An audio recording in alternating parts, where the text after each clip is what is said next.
Hello and welcome to part 4, which is the final video in this repair video series. As usual, it is the wee hours. Oh, not as late as I thought it was. It's only 1:10. That's quite early for me. Right, I'll get started. I'm going to do my best to make a repair upon this tuning knob. I fashioned a neck onto the old stump by melting with my soldering iron clear thermosetting plastic from what was left of an old Bic ballpoint pen.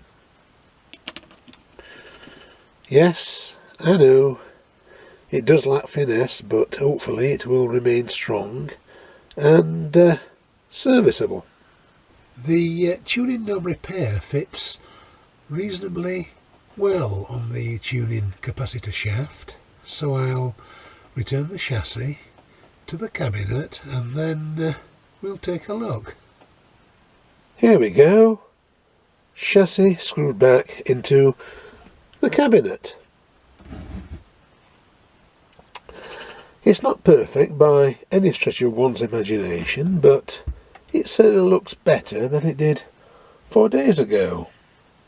I'll return the back cover to this radio, turn it around, plug it into the mains, switch it on, and we'll take a listen. The back cover certainly looks clean and shiny. I'm pleased with that. Okay, it's plugged into the mains. I'll switch it on. We'll wait a few seconds for the valves to warm up. Yep, I can hear it making a buzzing noise. The mains You couldn't have really made it up a few months before to, predict that kind of outcome.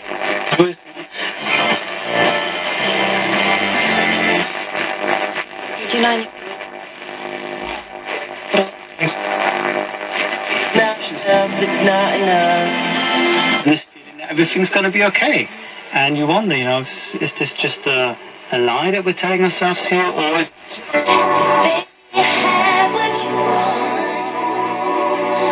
This is on the medium wave, and that sounds to be BBC Radio Sheffield.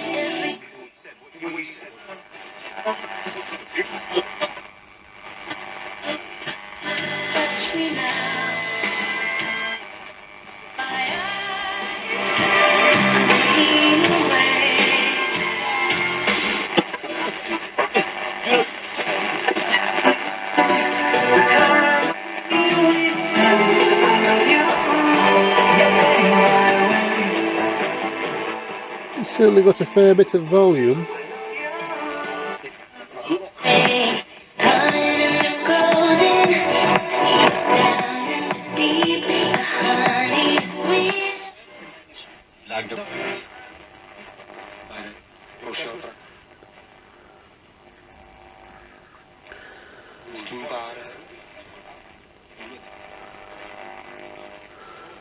The tuning knob neck repair was successful, though I must say it has got a slight wobble on it, but it is only slight. Right, I'll switch over to long wave.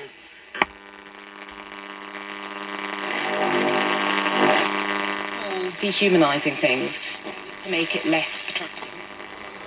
Of course, this will be on the BBC World Service. There's never much on long wave. Didn't.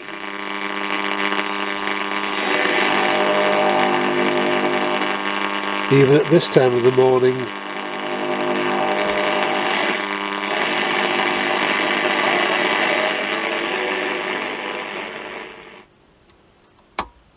yes, I'm fairly pleased with that. I think that that will clean up better, and once I've done a IF alignment, then I think that will be a superb little radio.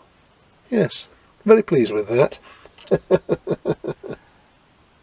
Regentone were an old manufacturing company who never made anything much beyond what we regarded in the audio and TV servicing trade budget. Their radio and televisions, tape recorders and audio were no frills products, but one couldn't grumble for the price. This particular range, DP1, DP2, DP3, DW1, etc., worked quite well. They were certainly aimed at the budget end of the market. In this particular instance, there were a multitude of defects. Some would have described this radio as clapped out. Nonetheless, repair was effected, and I'm pretty much satisfied with its performance. It was not my intention to do a deep restoration on this set, as I've already said. I'll do the many refinements at my leisure. For now, I'm happy to have a working Regentone model DP2 that will eventually wind up on display in my radio collection. Thank you for coming along with me on this repair journey. This series was not done with training in mind. I produced this repair series for entertainment, and nothing more. So bear in mind all I said about safety and not to take chances. The time is now almost 5 to 2. Time to shut this workshop down for the night. Thank you for your time and interest. Please look out for my next radio repair series. Until then, bye for now.